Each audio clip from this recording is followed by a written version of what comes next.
The two top issues that hold people back as new real estate investors that keep them from getting results.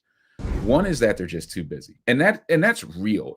I used to think of it as more of an excuse, but it's not. You have kids, you're married or even not. You might be single parent. You're raising kids. You're doing all this stuff. You're doing a job. You might have a couple of hobbies. Life is like the window of life is so short. The older you get, the more your time is compressed, and you might not have the time, or you have some of the wisdom. The wisdom is, if I add this to my plate, I'm going to collapse. I'm going to freaking implode. A lot of people aren't conscious enough of their situation or reflective enough to understand that this is what's holding them back. But that's what holds back 99% of people, is they're too damn busy, and rightfully so. I'm not here to judge. I mean, I agree you're busy, but the solution would be to just get more of like a turnkey type of a service. There are turnkey operations, like the boots on the ground is turnkey. Clearly, we will find finance, rehab, tenant manage for you. So that solves that problem. So that's number one. And then paralysis through analysis.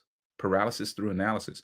Not understanding how to be an independent, free-thinking investor leaves you stuck in paralysis through analysis, because then you're reading headlines and social media news on interest rates and affordability and all these different things, and you can't decipher because you don't understand the numbers, the cost of construction, the cost of rehab. What do the contractors get paid? Do you know? I know what not only the contractor gets paid, but what he pays his subs, what he pays his framers, what he pays his driver, what he pays his plumber.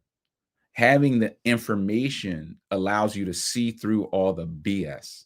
It is the X-ray vision. It's the X-ray, it's the Superman vision of real estate. It's just knowing the basic cost of construction, and then being able to look at some of the things we're going to talk about next. In the why it's worth it section. Understanding why real estate is worth it allows you to not have paralysis through analysis, because a lot of this is just self-imposed doubt. Like, oh, well, is real estate really good? What if it doesn't work? What if I fail? All of these questions. Where do I buy? What's a good market? How do I get good deals? Get educated. On the other side of those questions are answers, when you choose to get real answers, when you choose to move forward and get out of that paralysis. But a lot of early investors get stuck in paralysis through analysis, and the only thing that shakes them out of it is really fear.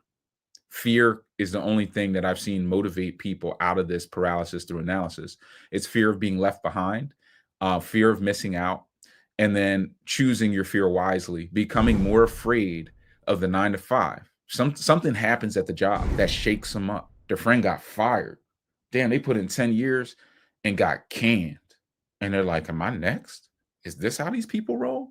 So then you become more uncertain, more afraid of the 9 to 5. That when the 9 to 5 becomes uncertain to you, you will no longer be stuck in it. You won't view it as anything worthwhile of being stuck in. You'll view it as risky as you view real estate. And in many ways, when you learn why it's worth it, you will view real estate as a safer solution than the 9 to 5. And then there's no keeping you in it. You're not actually stuck in the 9 to 5. And if you apply the same energy you apply to the 9 to 5 to almost virtually anything else that was well vetted, you would make equal, if not more money, because the money is coming from the energy you're applying and the hours you're putting in. It's human capital. There's an output to your energy. A lot of people just never understand that because they never freelance. They never do it to get the understanding.